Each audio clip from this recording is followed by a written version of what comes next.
Kemudian untuk uji Chi-square akan muncul satu soal esai dan ini udah ditentukan dari kami tim dosen.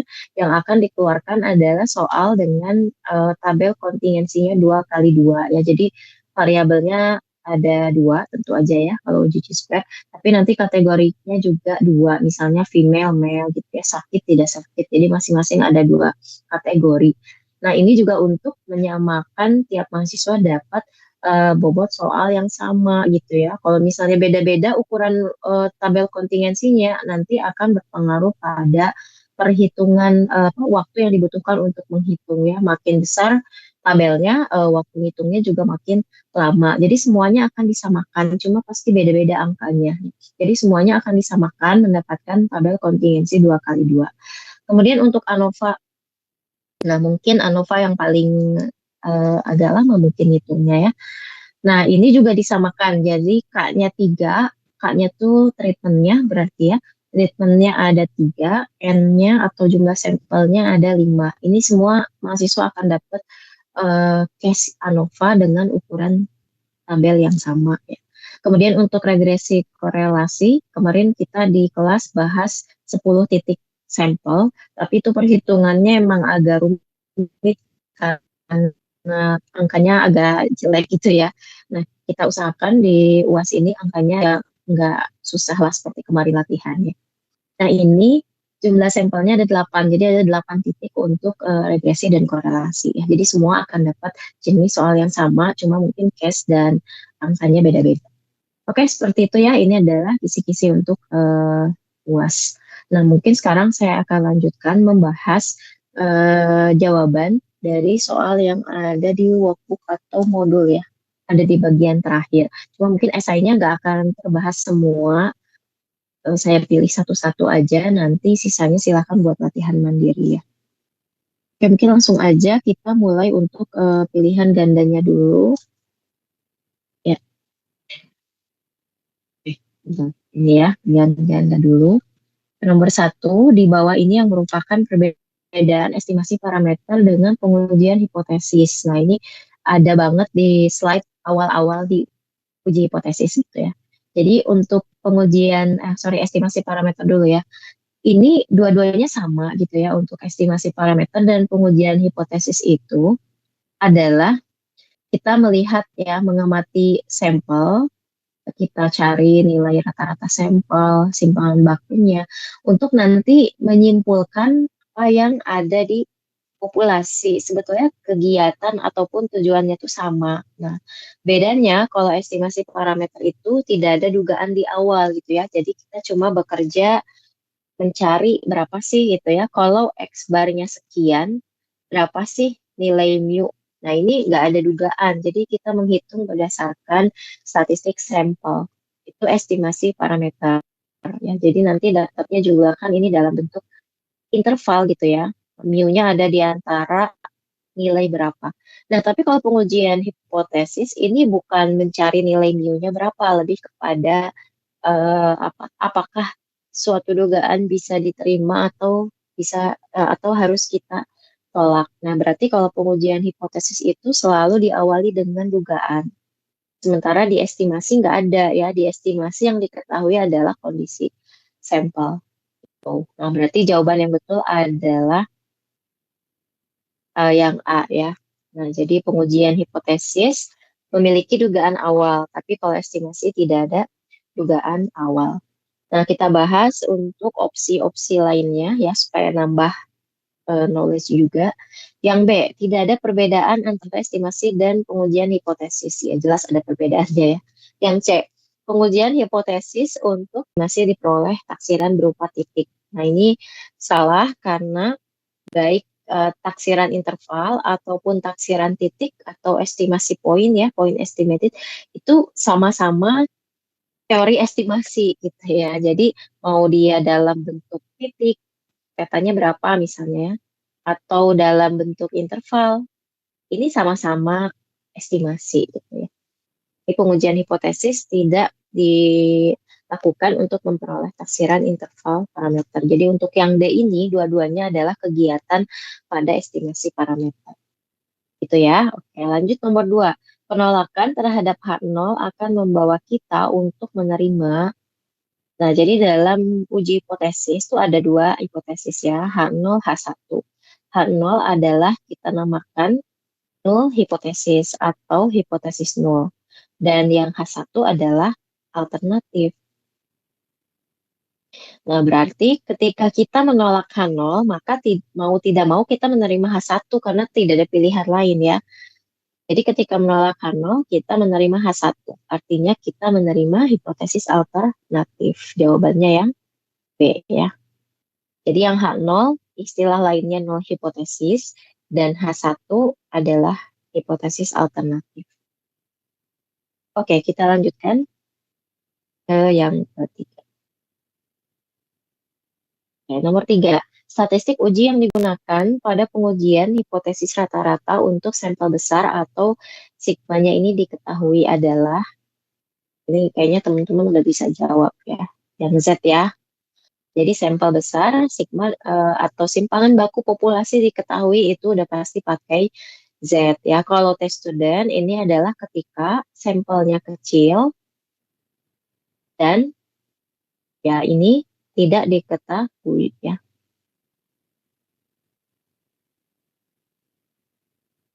Tapi kalau misalnya sampelnya kecil, Anda ya misalkan ada soal jebakan nih, sampelnya kecil, tapi sigmanya diketahui. Ya karena ini simpangan baku populasi diketahui, maka dia tetap akan menggunakan eh eh kok ini pasti tetap akan menggunakan Z ya. Jadi bukan tes student walaupun sampelnya kecil. Dia karena simpangan bakunya diketahui dan ditambah lagi kalau misalnya di soalnya juga dikasih keterangan bahwa ini dia berdistribusi normal gitu ya populasinya. Berarti itu otomatis pakai Z. Kemarin saya lupa entah di kelas ini atau kelas mana untuk tugas besarnya itu ada yang karena sampelnya kecil cuma 20-an gitu ya. Kemudian pakai nilai T. Nah, itu salah karena teman-teman tahu simpangan baku populasinya dari statistika deskriptif yang dikerjakan di bab 2. Nah, berarti nggak ada pakai T gitu ya. Pasti semuanya pakai Z walaupun sampelnya kecil di bawah 30. Tapi karena simpangan baku populasinya diketahui jadi tetap pakai nilai Z.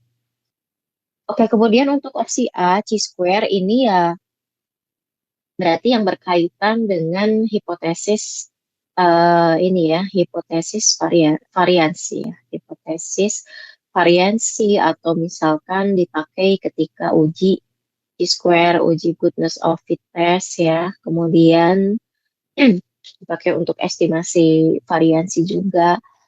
Kemudian yang F yang D, nah ini adalah untuk uji A, apa ya. Nah, jadi teman-teman harus tahu, oh uji apa, yang ini buat soal apa aja, yang ini buat apa aja gitu ya. Oke, lanjut yang nomor 4, daerah kritis adalah daerah kritis itu yang suka saya gambar di papan tulis gitu ya dan dikasih apa shading ya. Nah, itu adalah daerah kritis. Daerah kritis ini adalah daerah di mana kita menolak H0. Ada di mana? Di kiri atau di kanan? Tergantung uji pihak mana yang dipilih. Kalau yang diarsirnya sebelah kanan, berarti uji pihak kanan. Kalau diuji sebelah kiri, berarti uji pihak kiri. Kalau diarsir dua-duanya, berarti uji dua pihak ya. Nah, ini adalah daerah kritis, daerah di mana kita menolak H0. Berarti kebalikannya, area yang nggak diarsir itu adalah daerah kita menerima H0 ya. Jadi jawabannya nomor 4 adalah C. Yang daerah kritis adalah interval kepercayaan. Tentu aja salah ya, interval kepercayaan itu adanya di materi mengenai estimasi. Dan ujian ini kan nggak ada materi ke sana ya, itu kan udah UTS kemarin. Kemudian yang B, daerah di ujung kiri pada kurva distribusi normal. Yang di sini katanya ujung kiri. Salah juga ya, tidak selalu ada di ujung kiri tadi ya. Balik lagi ke uji pihak mana yang dipakai. Oke, nomor 5, statistik uji yang digunakan untuk hipotesis proporsi. Tadi yang nomor 3, rata-rata. Yang nomor 5, proporsi. Nah, proporsi ini sama ya, pakai Z. Nah, cuma proporsi ini, sebetulnya proporsi itu ada dua, ini ya, ada dua macam sama seperti rata-rata. Ada proporsi sampel kecil, ada yang sampel besar gitu ya. Nah, yang sampel besarnya pakai Z. Yang sampel kecilnya gimana? Yang sampel kecil itu memang jarang gitu ya, hipotesis proporsi dengan sampel kecil. Sehingga memang soal-soal yang dikasih pun biasanya ukuran sampelnya besar. Jadi ini abaikan aja ya, mungkin tidak akan terjadi itu ya. Nah, jadi untuk semua soal hipotesis proporsi pasti akan menggunakan sampel besar dan otomatis akan menggunakan distribusi Z. Oke, ini opsinya nggak perlu dibahas, tadi udah di nomor 3 ya, sama aja kurang lebih. Lanjut lagi ke nomor 6, 7, 8. Nomor 6 berikut ini persoalan yang memanfaatkan distribusi chi-square dalam penyelesaiannya, kecuali biasanya chi-square ini dipakai untuk hal-hal yang berhubungan dengan variansi ya. Misalnya estimasi variansi, distribusi sampling variansi, hipotesis variansi, dan sisanya digunakan untuk uji chi-square itu sendiri atau goodness of fit test. Nah, berarti kita lihat opsinya nomor 6 ya. Yang A, estimasi variansi udah jelas ya. Ini ya gitu ya. Variansi berarti pakai chi-square. Goodness of fit test ini termasuk dalam uji chi-square. Berarti pakai chi-square sendiri ya. Tes independen, ya ini juga termasuk dalam uji chi-square. Ini yang menguji apakah dua variabel kategorik ada hubungan atau enggak. Ini adalah yang dikerjakan di tugas besar teman-teman gitu ya. Dan itu kan pakai chi-square. Kemudian yang pilihan D, distribusi sampling rata-rata, ya ini salah ya. Nggak mungkin pakai chi-square. Ini ya pakai Z atau pakai test student. Jadi jawabannya nomor 6 yang D. Nomor 7, hipotesis nol pada uji independensi dua variabel adalah yang mana nih? Nomor 7 ya. Hipotesis nol diuji independensi. Nah, ini yang H0 dan H1-nya yang saya bilang ini nggak boleh dibalik-balik gitu ya. Jadi dia udah given, nggak boleh teman-teman eh tuker uji independensi. Nah, berarti yang H0 itu adalah variabel-variabel saling bebas gitu ya, yang ini ya. Dan ini berarti H1-nya, variabel-variabel tidak saling bebas, artinya dia saling apa, ketergantungan ya. Jadi mungkin yang satu mempengaruhi yang lain atau yang satu terjadi karena yang lain misalnya. Oke, jadi untuk H0 dalam uji independensi adalah variabel-variabelnya saling bebas atau artinya tidak ada keterikatan. Ya. Kemudian nomor 7 itu untuk opsinya yang A, tidak ada perbedaan distribusi teoritis dengan distribusi aktual. Nah, ini eh, mirip dengan D ya, berarti yang A ini H0-nya, yang D H1-nya. Nah, ini adalah uji chi-square juga, cuma dia goodness of fit test ya, goodness of fit. Nah, jadi sama-sama uji chi-square, cuma dia uji yang satunya lagi ya. Jadi uji chi-square ini ada dua, ingat ya, uji chi-square ada dua. Yang pertama ini goodness of fit test, dan yang satunya lagi adalah uji independensi. Yang teman-teman kerjakan di tugas adalah yang ini semua ya. Jadi semuanya saya kasih soal yang sama, uji independensi, dan nanti yang muncul di UAS juga yang uji independensi gitu ya. Untuk esainya maksudnya ya. Kalau buat konsepnya mungkin muncul yang goodness of fitness juga. Lanjut nomor 8, untuk mengetahui apakah terdapat perbedaan antara distribusi frekuensi observasi dan harapan, maka uji yang tepat adalah, ya ini yang A ya, sudah jelas. Jadi goodness of fit test itu untuk menguji apakah ada perbedaan antara frekuensi yang teramati dengan frekuensi harapan. Sementara uji independensi untuk menguji apakah ada hubungan ya antara dua variabel atau tidak ya. Lanjut lagi 9, 10. Oke. Nomor 9, pada pengujian goodness of fit bila frekuensi teramati berbeda dengan frekuensi harapan, maka ya kalau harapannya kan akan sama ya frekuensinya gitu ya, frekuensi observasi dengan ekspektasi gitu ya, sama. Tapi ternyata kalau misalnya tidak atau errornya besar berarti kesesuaiannya buruk gitu ya. Jadi itu dulu yang dipahami.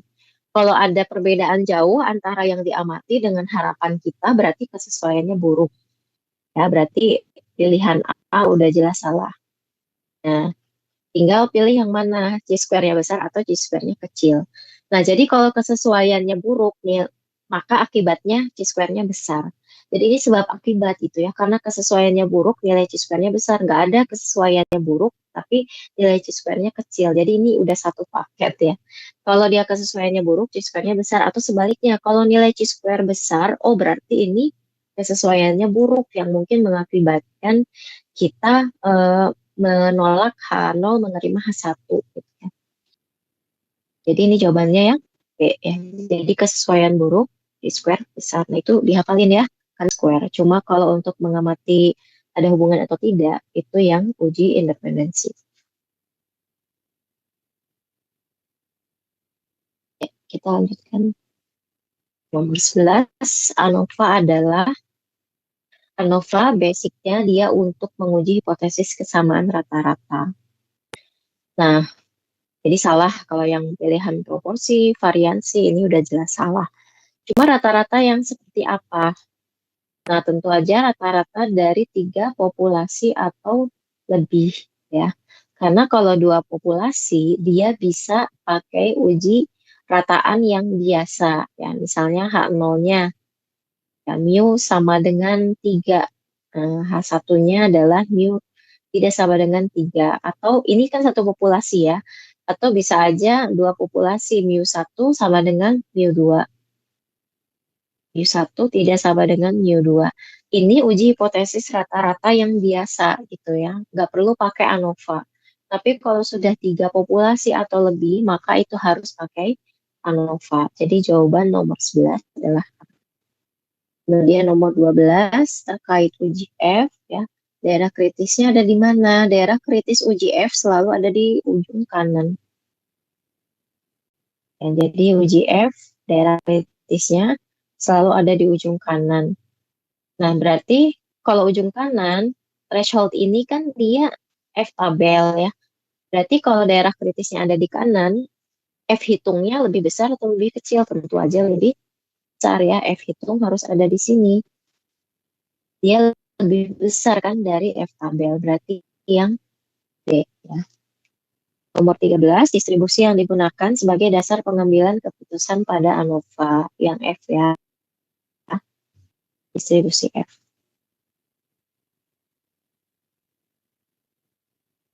14. Berikut ini keunggulan ANOVA. Yang A, butuh waktu lama dalam proses pengujiannya,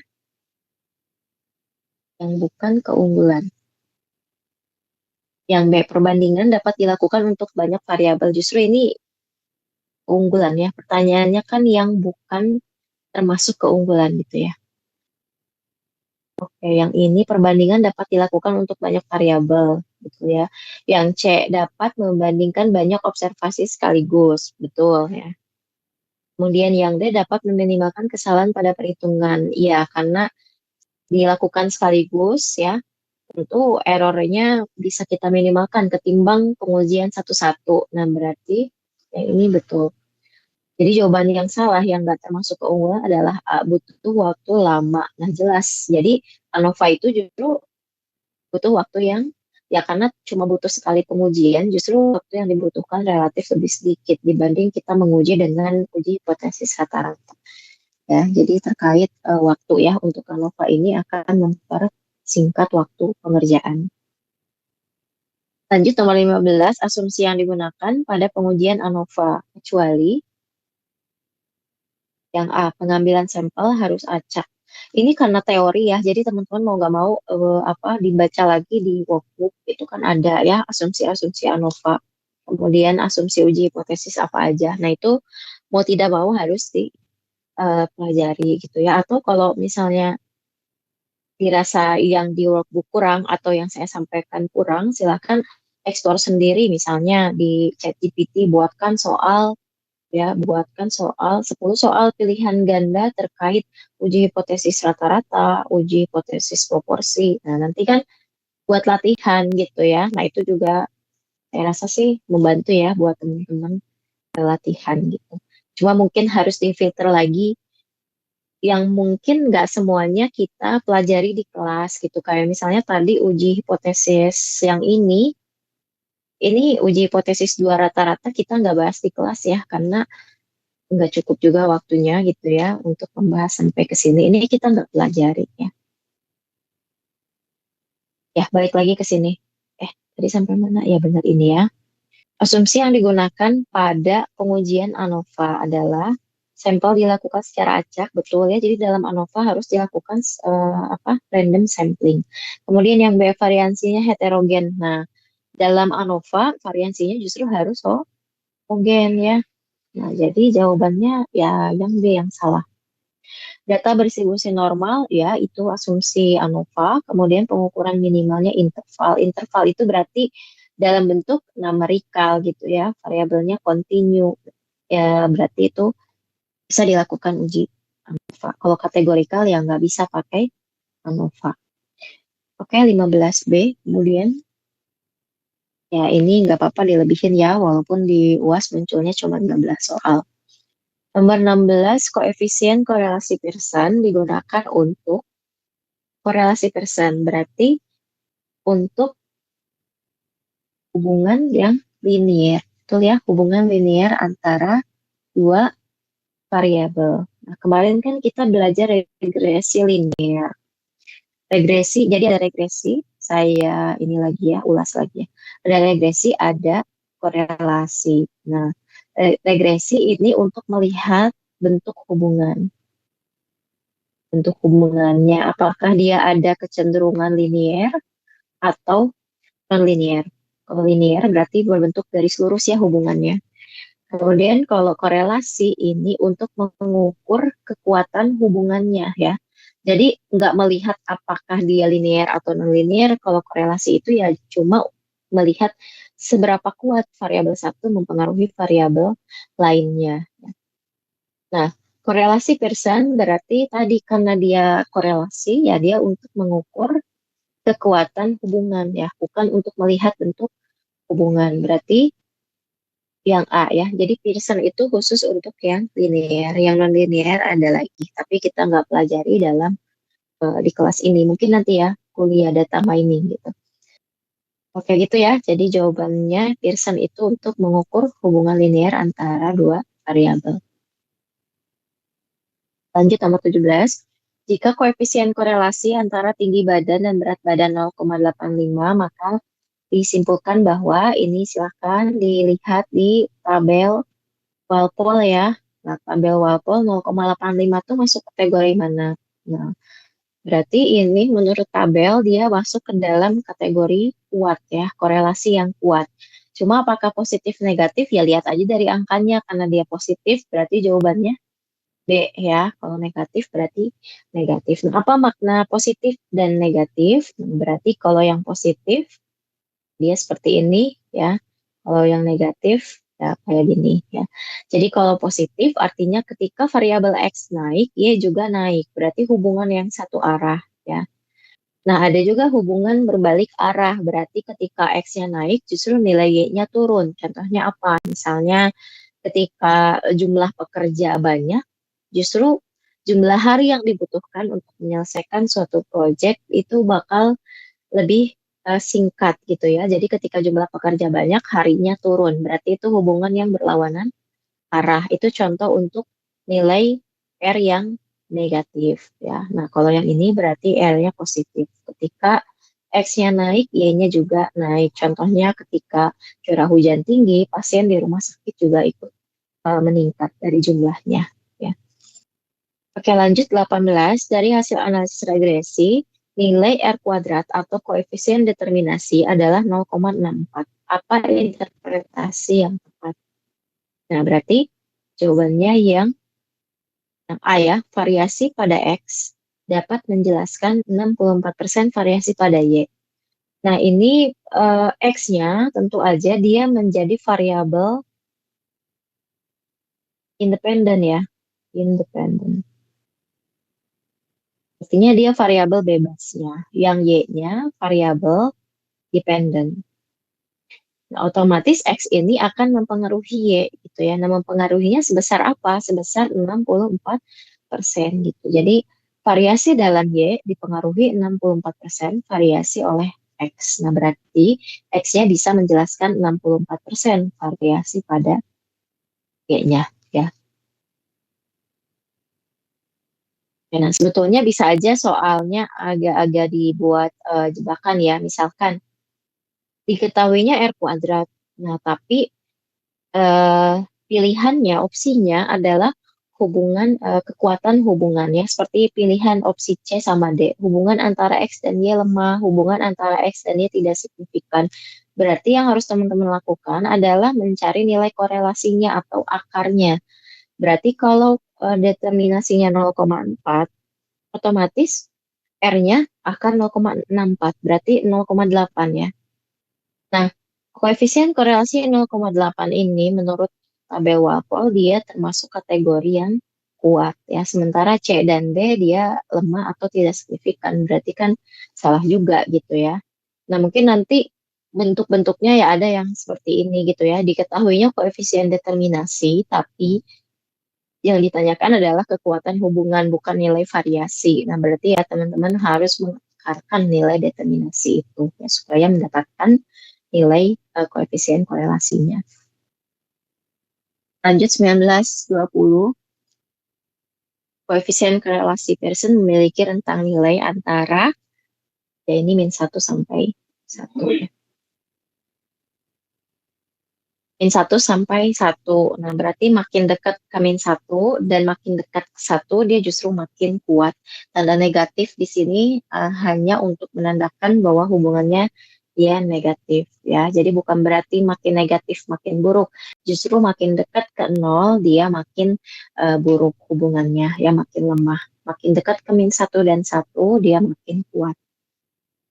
Nomor 20, salah satu asumsi dalam analisis regresi linear adalah yang A, data memiliki distribusi bimodal.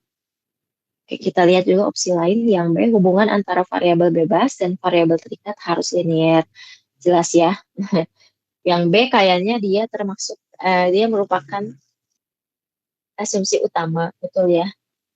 Ya karena kalau tidak bentuk hubungannya tidak linear, ya ngapain kita modelkan dalam bentuk regresi linear? Mungkin hubungannya yang non linear gitu. Jadi memang harus apa namanya, dari awal kita harus tahu bahwa ini kemungkinan ada hubungan yang linear. Dilihatnya biasanya dari scatter plotnya ya, makanya statistika deskriptif di bab 2 itu sangat penting gitu ya. Jadi ketika kita lihat, oh ini hubungannya dia ada kecenderungan linear, ya berarti kita modelkan dalam regresi linear. Kalau misalnya bukan, kelihatannya misalnya tidak ada polanya gitu ya, atau dispersinya terlalu besar, ya jangan kita modelkan dengan regresi linear. Mungkin bentuknya non linear. Nah, tapi untuk tugas yang terakhir memang semuanya saya minta nggak apa-apa linear ya, walaupun dia koefisien korelasinya rendah. Oke, kemudian yang C udah jelas salah. Variabel bebas harus bernilai negatif. Nggak ada batasan untuk variabel bebas. Boleh negatif, boleh juga positif. Yang D, tidak ada hubungan antara variabel bebas dan variabel terikat. Nah, tadi kalau nggak ada hubungan, ngapain juga kita modelkan ya? Nah, pasti korelasinya, koefisien korelasinya rendah atau lemah gitu ya. Ngapain juga kita harus membuat model regresinya. Gitu ya. Oke, kita lanjut ke esai. Atau sampai sini ada yang mau bertanya dulu? Kalau nggak ada, kita lanjutkan ke esai. Nah, di esai nomor 1, nanti teman-teman akan mendapatkan uji hipotesis, ya, soal uji hipotesis. Apa namanya? Tapi mungkin ada yang kebagian rata-rata seperti soal nomor 1 di sini, ada juga yang mungkin kebagian proporsi, ada juga yang kebagian variansi. Cuma ya sebetulnya langkahnya sama gitu ya, gitu-gitu aja. Oke, mungkin kita coba jawab nomor 1 ya. Jadi divisi QC, pabrik makanan kemasan ingin mengetahui apakah rata-rata berat bersih produk mereka yang telah dipasarkan ini masih tetap 400 gram atau lebih kecil dari itu. Ya, jadi masih tetap 400 atau lebih kecil.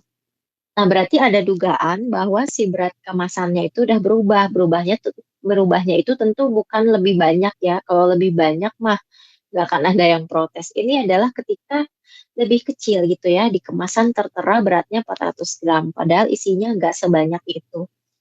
Nah, berarti ini mungkin aja ada dua hipotesis ya. Bisa pakai yang lebih kecil atau tidak sama dengan.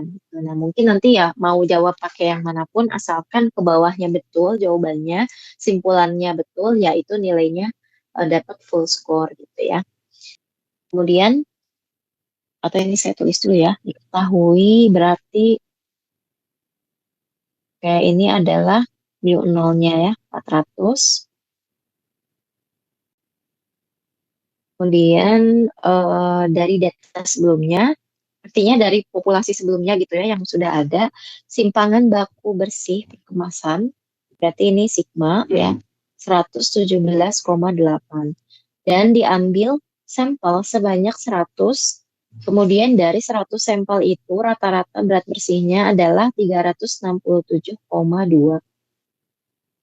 Dan apakah kita bisa menerima dugaan gitu bahwa berat bersih rata-rata yang dipasarkan itu masih 400 gram?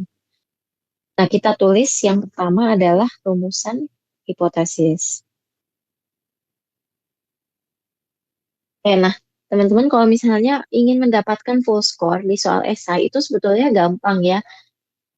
Sistematika cara menjawabnya gitu. Ini ikutin aja yang saya ajarkan di kelas, mulai dari rumusan hipotesis. Yang kedua, tentukan taraf signifikan, sampai nanti di akhir kesimpulan gitu ya. Dan jangan lupa untuk selalu menggambar kurvanya.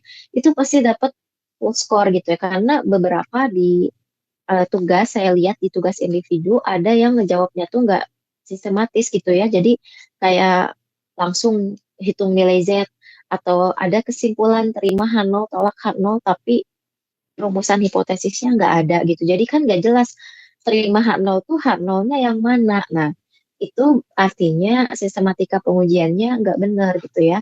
Nah, jadi untuk urutannya memang ya udah given lah ya, urutan uji hipotesis itu diawali dengan kita merumuskan hipotesis. Jangan ujuk-ujuk hitung nilai Z-nya gitu, tapi kita rumuskan dulu hipotesisnya apa, H0 H1-nya apa. Jadi kalau mau full score, ya cara jawabnya jangan jauh-jauh dari yang saya kasih gitu ya. Selalu kan ya, saya selalu mengawali nomor satu itu adalah rumusan hipotesis. Mau dia uji hipotesis, mau uji variansi, mau uji chi-square, pasti langkah nomor satu itu adalah rumusan hipotesis. Ya, kita rumuskan hipotesisnya. Berarti ini ya mu-nya, karena tadi ada dugaan lebih kecil, nah berarti ini lebih kecil dari berapa? 400 ya. Dan di H0 berarti mu-nya kebalikannya lebih besar sama dengan 400. Atau kalau sama dengan aja juga betul ya. Nah, atau boleh juga karena ada dugaan dia nggak sama dengan 400, boleh juga teman-teman pakai berarti mu-nya nggak sama dengan 400 ya. Di H0 simpan mu-nya sama dengan 400. Perbedaannya ya berarti yang ini yang sebelah kanan dia uji dua pihak. Tapi kalau ini yang saya tulis dia uji pihak kiri. Walaupun hipotesisnya berbeda, tapi kalau nanti jawabannya ke bawahnya betul gitu ya, sesuai dengan uji pihak mana yang dipakai, kesimpulannya betul, yaitu betul gitu ya jawabannya. Apa akan mendapatkan nilai full score. Kemudian masuk ke langkah kedua, ini juga nggak boleh kelewat ya. Berapa taraf signifikansinya? Ya tulis aja alfa sama dengan berapa. Nih di soal pasti dikasih ya 0,05. Kemudian masuk ke langkah ketiga, dia baru kita hitung statistik ujinya.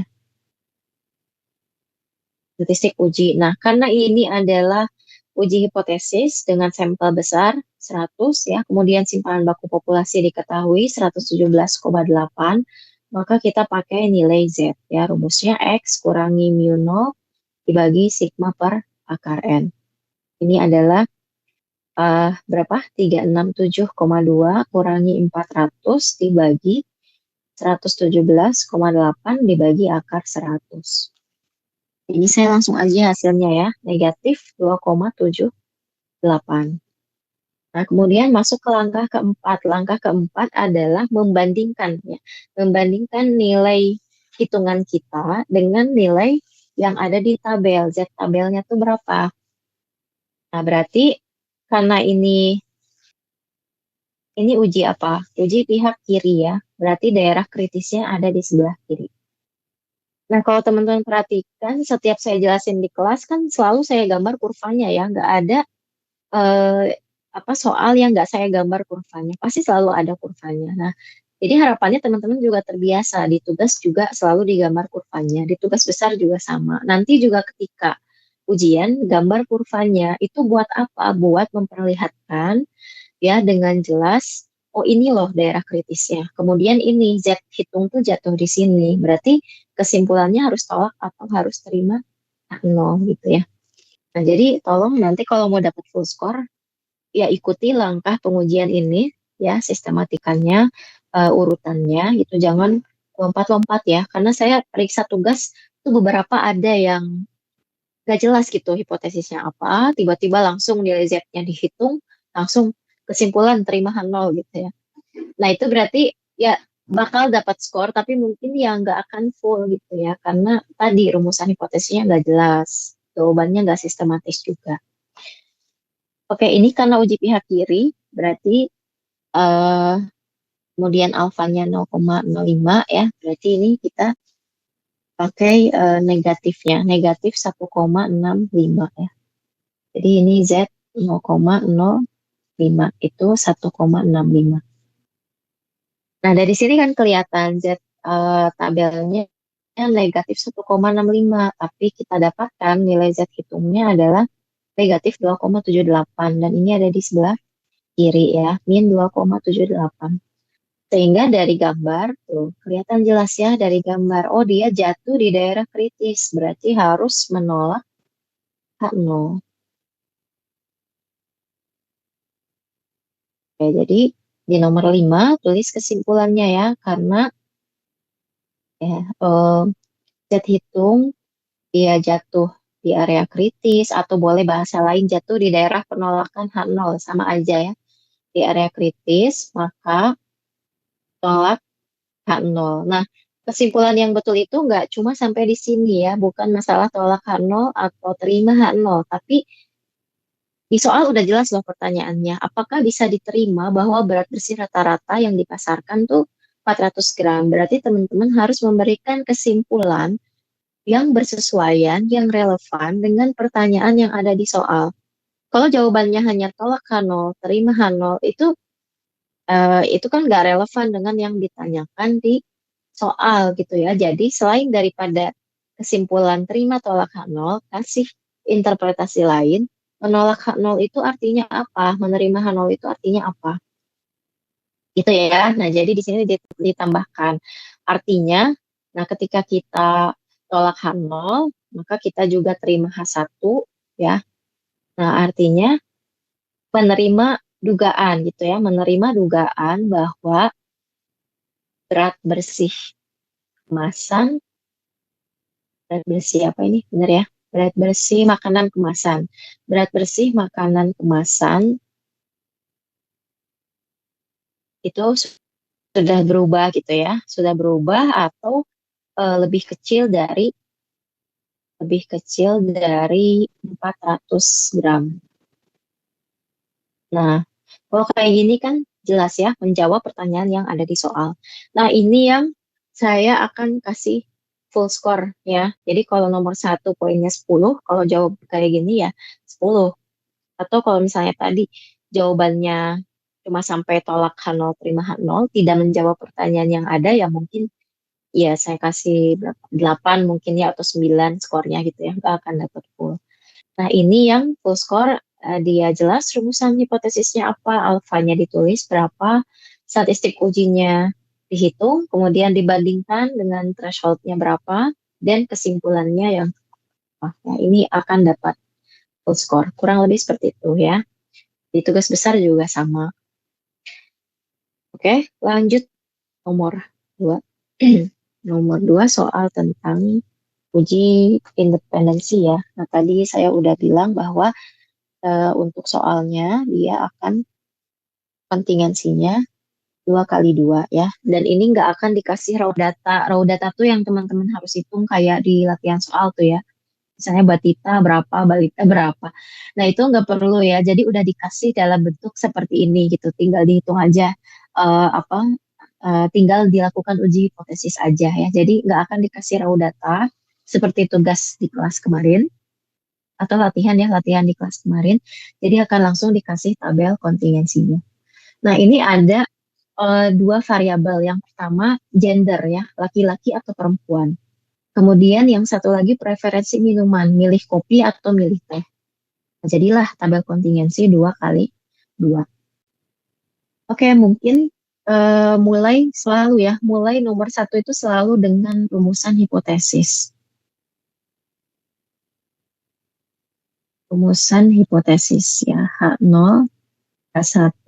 Nah, H0-nya udah given, jadi apa nih variabelnya? Jangan cuma sebatas variabel saling bebas, tapi dalam soal ini variabelnya tuh apa? Berarti tadi ya gender dan preferensi minuman, dia adalah variabel yang saling bebas ya.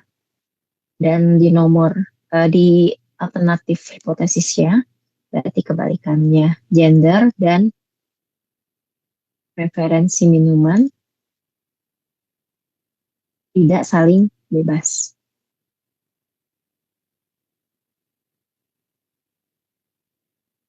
Oke, selalu mulai dengan rumusan hipotesis. Kemudian nomor 2, taraf signifikansi ya, alfanya 0,05. Ini tadi saya salah hitung. Oh enggak, benar. 0,05. Kemudian nomor 3, nah nomor 3 menghitung statistik uji ya. Karena ini uji independensi, berarti kita menghitung nilai chi-square-nya ya. Rumusnya adalah, saya masih ingat nggak? Nah, frekuensi observasi apa? Nilai observasi kurangi ekspektasi dikuadratkan dibagi ekspektasi. Nah, di sini kita baru punya nilai observasinya aja. Ekspektasinya berapa? Berarti harus dihitung dulu ya. Ekspektasinya karena ini ada 2 kali 2 berarti 4 ya. Nah, di sini berarti kita harus hitung 4 kali. Pertama yang laki-laki kopi gitu ya. Kemudian ekspektasi untuk perempuan memilih kopi. Ekspektasi untuk laki-laki memilih teh dan ekspektasi untuk perempuan memilih teh. Caranya berarti untuk yang laki-laki memilih kopi 80 kali 70 dibagi 150. Yang ini perempuan milih kopi berarti 70 kali 70 dibagi 150. Dan untuk laki-laki pilih teh 80 kali, ininya 80 ya, 80 dibagi 150. Perempuan memilih teh 70 kali 80 dibagi 150. Ini dihitung langsung aja ya. Ini saya dapat 37, 33. Kemudian ini 2,67, 267. Dan ini 37.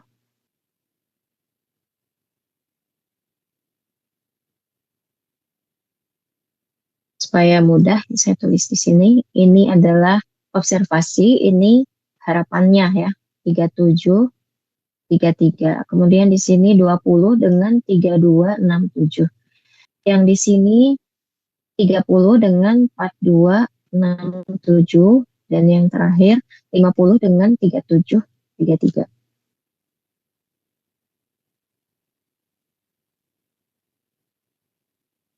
Saya tinggal masukin ke rumus.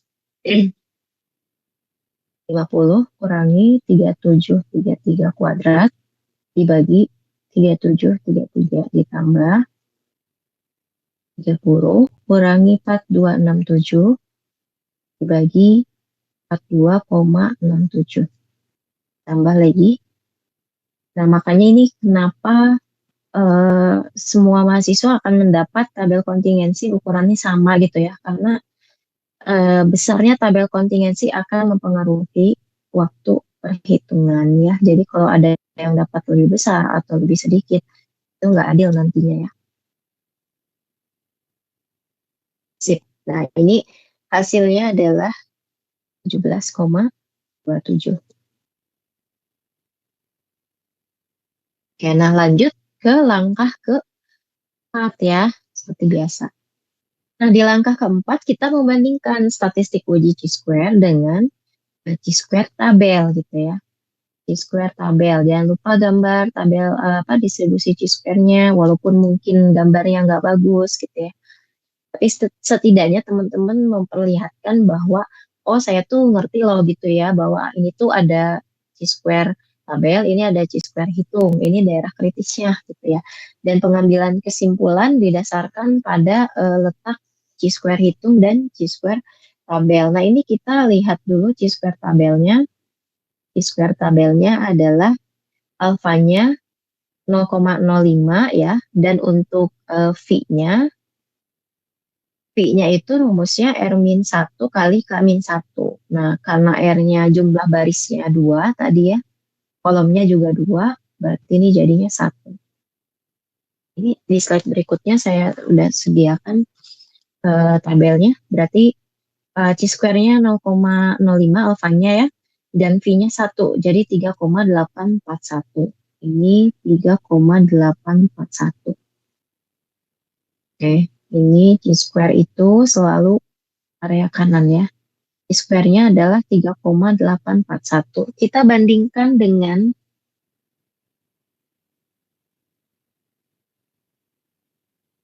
ini ya. Kita bandingkan dengan yang ini. Chi-square apa namanya? Chi-square hitung. Chi-square hitungnya 17,27. Berarti kan lebih besar ya dari Chi-square tabel. Artinya berarti kesimpulannya karena Chi-square hitung ya lebih dari boleh misalnya mau ditulis lebih dari apa Chi-square tabel ya sehingga tolak H0 berarti ya, tolak H0, prima H1 ya. Nah, kan ini bentuk bahasa lain aja gitu ya, Chi-square hitung lebih dari Chi-square tabel, atau tadi ya, Chi-square hitung jatuh di area penolakan H0, atau Chi-square jatuh di daerah kritis, itu kan sebetulnya beda bahasa tapi meaningnya artinya sama gitu ya.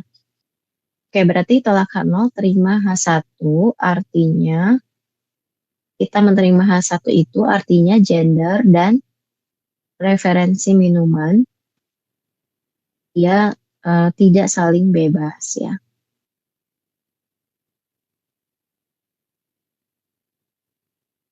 Boleh pakai bahasa lain, tidak saling bebas tuh berarti tidak independen atau misalnya saling bergantung gitu ya. Atau gender mempengaruhi seseorang memilih minuman itu tadi ya bahasanya lain tapi sebetulnya artinya sama. Oke, ini untuk nomor 2 ya. Jadi kalau menjawab seperti ini baru akan diberikan full score ya. Jadi jelas gitu ya, ekspektasinya dihitung ya, ininya dihitung jelas. Nah, di tugas beberapa ada saya lihat ketika saya koreksi tiba-tiba aja ya. Jadi si nilai ekspektasinya tuh nggak jelas dapatnya dari mana. Nah, ini ketika UAS harus jelas ya perhitungannya. Lanjut ke soal ketiga, soal ANUFA. Nah, ini seperti yang tadi saya janjikan bahwa soalnya itu adalah ada 3 treatment ya dalam kelas ini ABC. Kemudian ukuran sampelnya sama semua gitu ya. Kan ANOVA tuh ada 2 jenis ya, ukuran sampel sama untuk setiap treatment atau ukuran sampel berbeda. Nah, ini soalnya adalah ukuran sampelnya sama gitu ya. Berarti ini treatmentnya 3, sampelnya masing-masing 5. Total ada 15 sampel. Oke, ini adalah rata-rata hasil ujian di 3 kelas berbeda, kelas A, B, dan C. Dan pada masing-masing kelas ini diterapkan metode pengajaran yang berbeda. Nah, artinya kalau misalnya rata-rata A, B, dan C sama, rata-rata hasil ujian di 3 kelas ini sama, berarti kan metode pengajaran tuh nggak mempengaruhi gitu ya. Mau ngajar pakai cara apapun, ternyata nilai rata-ratanya sama. Tapi ketika misalnya rata-rata kelas berbeda, oh ternyata metode pengajaran itu mempengaruhi itu ya nilai dari suatu kelas gitu ya. Oke, kita selalu mulai nomor 1 dengan Rumusan masalah ya.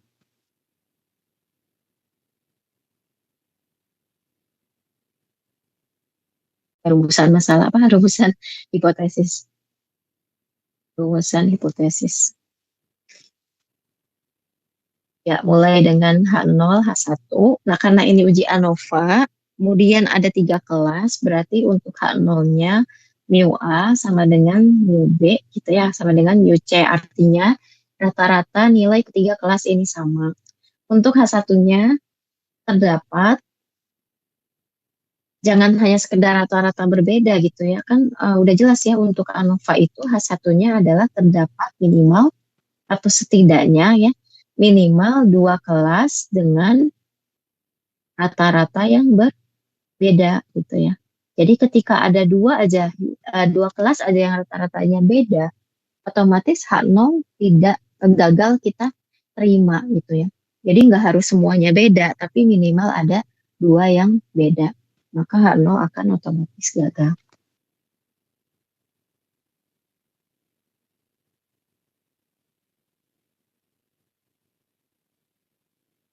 Kemudian lanjut ke langkah kedua adalah menuliskan taraf signifikansi ya 0,05. Kemudian nomor 3. Nah, ini yang di nomor 3 ya. Semua uji hipotesis tuh di nomor 3 yang paling penting karena dia menghitung gitu ya, menghitung nilai statistik. Kalau ngitung nilai Z masih gampang ya.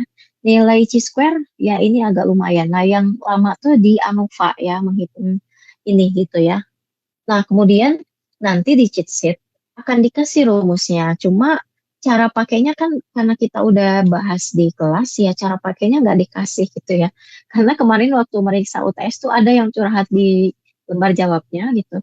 Bu, saya nggak ngerti cara pakai rumus ini walaupun sudah ada di cheat sheet. Atau ini cheat sheetnya kurang informatif, tidak diberikan cara menggunakan rumusnya.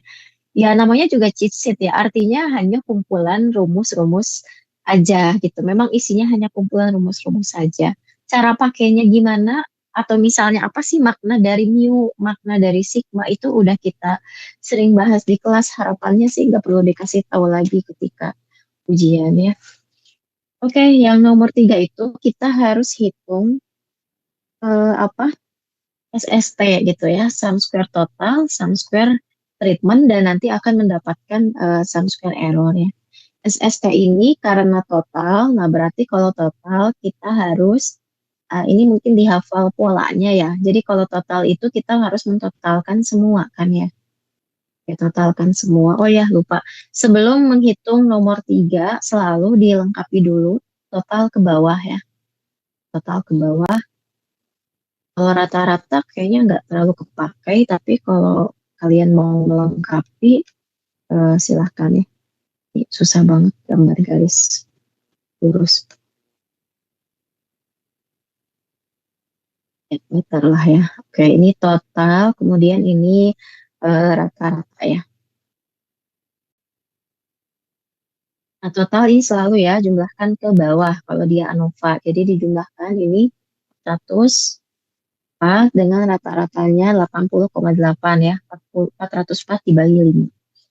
Untuk kelas B 448 dengan rata-rata 89,6, dan untuk kelas C 386, rata-ratanya 77,2. Sebetulnya kalian lihat dari sampel misalnya, ini kan udah pada beda-beda tuh, ada 80, 89, 77. Nah, justru itu, ini kan sampel. Ya, nah gimana kondisi di populasi? Makanya kita lakukan pengujian ANOVA ya, karena yang kita punya adalah data sampel gitu ya. Populasinya kan nggak tahu. Justru makanya kita lakukan uji ANOVA. Totalkan ke samping 1238 dan rata-ratanya berarti 1238 dibagi 15, 82,53 ya. Nah, kemudian kita hitung sum square totalnya adalah eh, jumlah kuadrat dari masing-masing sel dulu ya. Nah, jadi ini 78 kuadrat tambah 82 kuadrat dan seterusnya sampai sel terakhir adalah 76 ya, 76 kuadrat, kurangi totalnya yang ini 1238 kuadrat dibagi ukuran sampelnya total semua ada 15. Ini saya dapatkan hasilnya 469,73. Nah, bagaimana dengan sum square treatment? Nah, karena treatment, dan ini ada 3 gitu ya, treatmentnya, metode pengajarannya, atau kelasnya. Nah, berarti yang diambil adalah total untuk satu kelas ini gitu ya. Jadi 404 kuadrat ditambah 448 kuadrat tambah 386 kuadrat. Kita bagi dengan jumlah sampelnya semuanya masing-masing 5. Kurangi, nah ini pengurangnya sama, 1238 kuadrat dibagi 15. Saya dapatkan 406,93. Dari sini kita akan mendapatkan sum square error ya, yaitu total kurangi treatment. Nah, pokoknya harusnya ini sih nggak negatif ya. Jadi pasti total itu lebih besar daripada treatment sehingga errornya nanti positif. Nggak mungkin error negatif ya. Jadi ini 469,73 kurangi 106,93 hasilnya 62,8. Nah, ini yang sering terlewat yaitu adalah membuat tabel ANOVA-nya ya. Oke, ini setelah dihitung, kemudian teman-teman pindahkan ke tabel ANOVA gitu. Jadi di sini harus buat tabelnya, nanti di cheat sheet juga ada ya. Jadi ikuti aja di cheat sheet apa sih yang harus dibuat. Pertama ada kolom variansi, kemudian ada nilai sum square, ada nilai V-nya berapa, terakhir nilai mean square-nya ya, dan dari sini nanti kita akan mendapatkan nilai F-nya gitu ya. Ini maaf ya, tabelnya nggak bagus garisnya. Oke, dari K nilai error kemudian total, betul ya.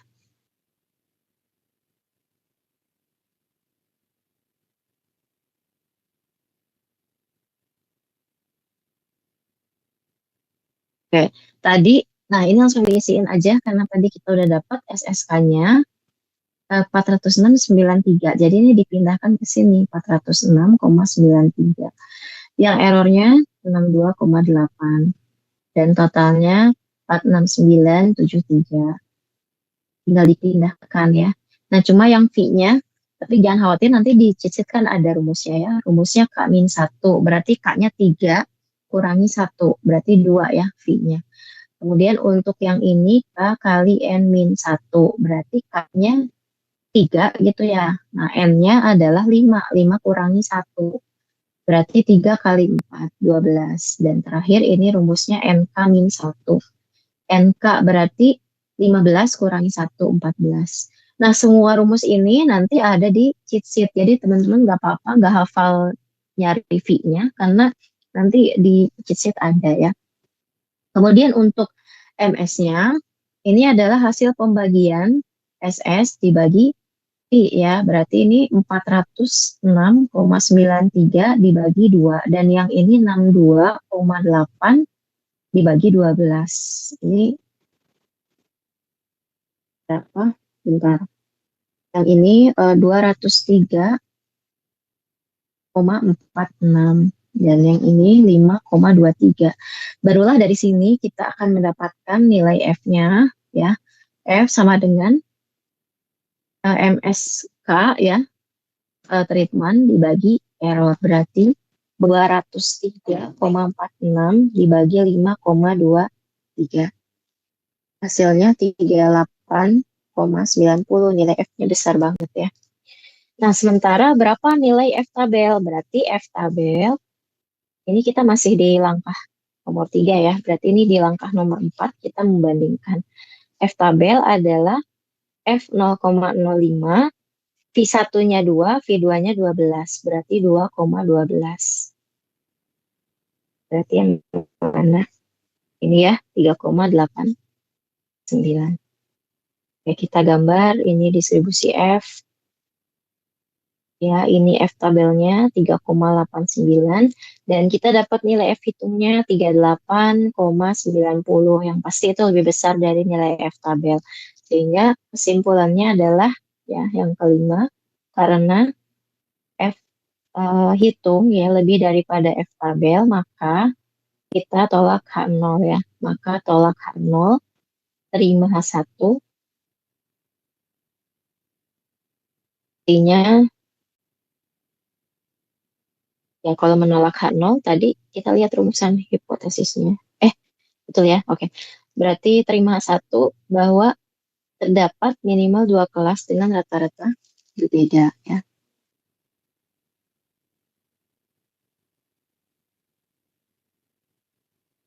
Minimal dua kelas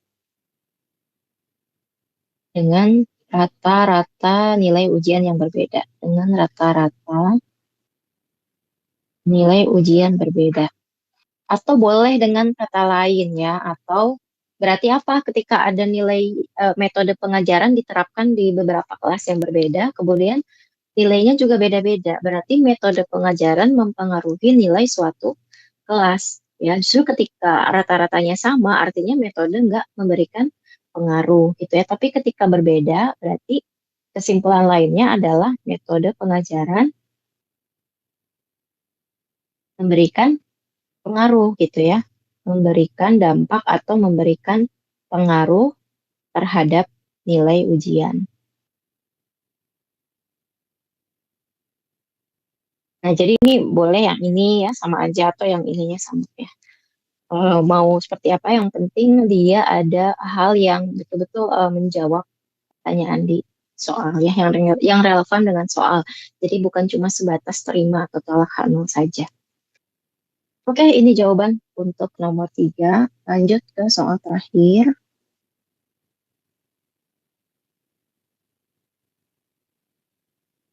Nah, ini juga rumus yang panjang ya. Tapi kan sebetulnya udah dikasih di cheat sheet. Cuma masalahnya ya percuma kalau teman-teman nggak bisa pakai rumus ya gitu ya. Di cheat sheet ada, cuma ngerti nggak gitu ya. Seperti misalkan sigma Y itu apa, sigma X itu apa. Nah, mungkin itu yang harus teman-teman pelajari ya. Jadi bukan menghafal rumusnya karena rumusnya ada di cheat sheet, tapi lebih kepada apa dipahami gitu. N itu apa gitu ya. Sigma X itu yang mana.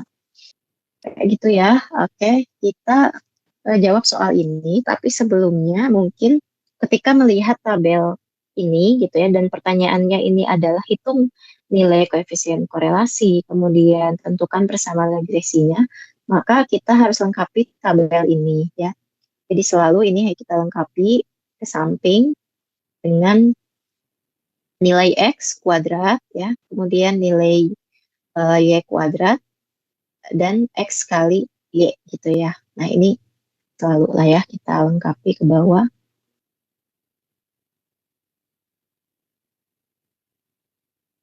Nah, supaya nanti dapat total ke bawah ya, total atau sigma ya. Jadi ini udah langkah paling awal ya. Jadi kalau regresi dia bukan pengujian hipotesis base-nya ya, tapi kita mencari koefisien-koefisiennya. Nah ini kita uh, lengkapi, oke. Kita isi dulu X kuadrat, berarti kalian kuadratkan nilai X-nya ya. 4, 9, 25, 16, 36, 49, 64 ya 81. Nah, Y kuadratnya 50 kuadrat berarti 2.500 betul ya. Kemudian 55 ini saya juga nggak hafal. Jadi kontak 3.025 ya. Kemudian 65 kuadrat ya 225 ya. Nah, makanya butuh kalkulator ya 4225. Kemudian ini 3.600, 4.900, 75 kuadrat ini 5625, 80 kuadrat 6.400, 857225. Kemudian X kalikan Y ya, X kalikan Y 2 kali 50, 100, 3 kali 55, 165, ini 325, 20, 6 kali 7, 420. 7 kali 75, 525, ini 640, dan terakhir 765. Setelah menyelesaikan ke samping, totalkan ke bawah ya. Totalkan ke bawah, ini 44 ya, 540, 284, 37, 500, dan 3180. Nah, kalau udah lengkap tabelnya, tinggal ikutin rumusnya gitu. Itu kuncinya ya. Tinggal ikutin rumusnya. Oke, ini yang pertanyaan yang A dulu ya. Hitunglah koefisien korelasi. Hitung nilai R-nya. Oke, kita hitung nilai R-nya.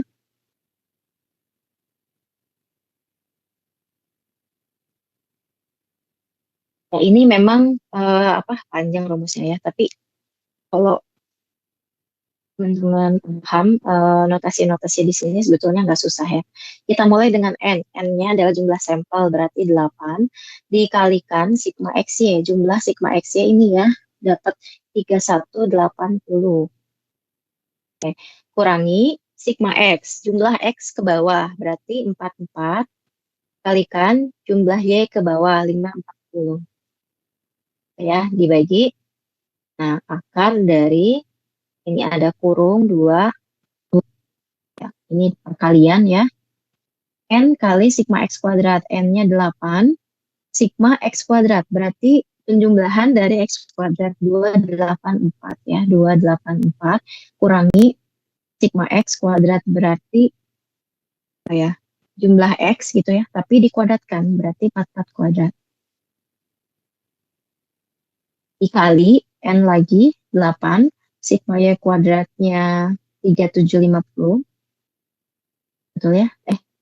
Bukan 3750. 37.500. 37.500 kurangi sigma Y dikuadratkan berarti 540 dikuadratkan. Nah, ini dihitung dengan kalkulator, cuma hati-hati ya. Dia nilainya adalah 1 ya, saya dapat 1. Nah, karena nilai koefisien korelasi itu nggak mungkin lebih dari 1, artinya ketika teman-teman hitung hasilnya lebih dari 1, berarti ngitungnya salah gitu ya. Pasti dia nilainya 0, sekian atau ya maksimal 1. Nah, kebetulan di soal ini kita dapatkan nilai koefisien korelasinya 1, di mana ini artinya karena di soal ini disebutkan ya, berilah interpretasinya. Berarti interpretasinya itu adalah tingkat hubungan kuat gitu ya, tingkat hubungan kuat dan korelasinya positif. Oke, ini untuk yang A. Yang B, nah yang B adalah kita diminta mencari persamaan regresi ya. Y sama dengan A tambah BX. Berarti kita harus cari nilai A dan nilai B-nya gitu. Nilai A sama nilai B-nya. Oke, berarti cari A-nya dulu ya. Yang A, masukkan ke sini rumusnya. Sigma Y, berarti jumlah Y ini 540. Ya, dikali sigma dari X kuadrat, 284. Oke, 284. Kurangi sigma X, 44. Dikali sigma XY, 3180. Dibagi N, ya, N-nya adalah 8 dikali sigma X kuadrat 284 kurangi sigma X dikuadratkan berarti 44 kuadrat ya. Ini saya dapatkan hasilnya adalah 40 ya. PA-nya 40. Kemudian B-nya N kali sigma XY berarti N-nya adalah 8, sigma XY-nya 3180 kurangi sigma X-nya 44 dikali sigma Y-nya 540 dibagi kebetulan untuk penyebutnya tuh sama ya dengan yang A gitu. Jadi 8 kali 284 kurangi 44 kuadrat. Ini saya dapat hasilnya adalah 5. Sehingga kita dapatkan persamaan regresinya A tambah BX ya, berarti ini 40 tambah 5X. Nah, ini adalah persamaan regresinya. Kalau teman-teman misalnya ragu, benar nggak sih yang saya dapatkan gitu ya? Ini sebetulnya mudah untuk memeriksanya. Lihat aja dari titik data yang dikasih di soal ya. Contohnya misalnya ini ya. X-nya 2, Y-nya, benar nggak kalau X-nya 2, Y-nya itu 50. Nah, teman-teman masukin aja Y sama dengan A-nya 40 ditambah 5, X-nya 2. Benar kan 50 ya. Nah, berarti persamaan ini yang teman-teman dapat gitu ya dari perhitungan ini benar gitu ya, sesuai dengan ya intinya teman-teman ngitungnya benar gitu ya. Tapi kalau misalnya ketika dimasukkan 2 hasilnya nggak 50, oh berarti persamaan regresi ini salah. Ya, atau kalau nggak percaya kita coba titik lain nih, Y sama dengan 40 tambah 5X. Misalnya coba yang mana ya? Ini ya, 565. Bener nggak kalau X-nya 5, Y-nya 65 gitu ya. Nah, berarti 40 tambah masukkan X-nya 5. 5 kali 5. Berarti 40 tambah, eh bener ya, tambah 25. Hasilnya 65. Bener kan? Nah, berarti persamaan regresinya benar gitu ya, yang teman-teman hitung. Karena biasanya kan ragu ya, di ini benar nggak sih ngitung A sama ngitung B-nya gitu. Nah, cara memeriksanya adalah seperti itu. Jadi, persamaan regresi yang kita dapat tentunya harus melewati semua titik ini gitu ya. X-nya 2, Y-nya 50, X-nya 9, Y-nya 85. Sehingga cara memeriksanya ya dengan cara uji titik seperti itu ya. Oke, nah itu untuk soal nomor 4 ya. Ada yang perlu ditanyakan barangkali?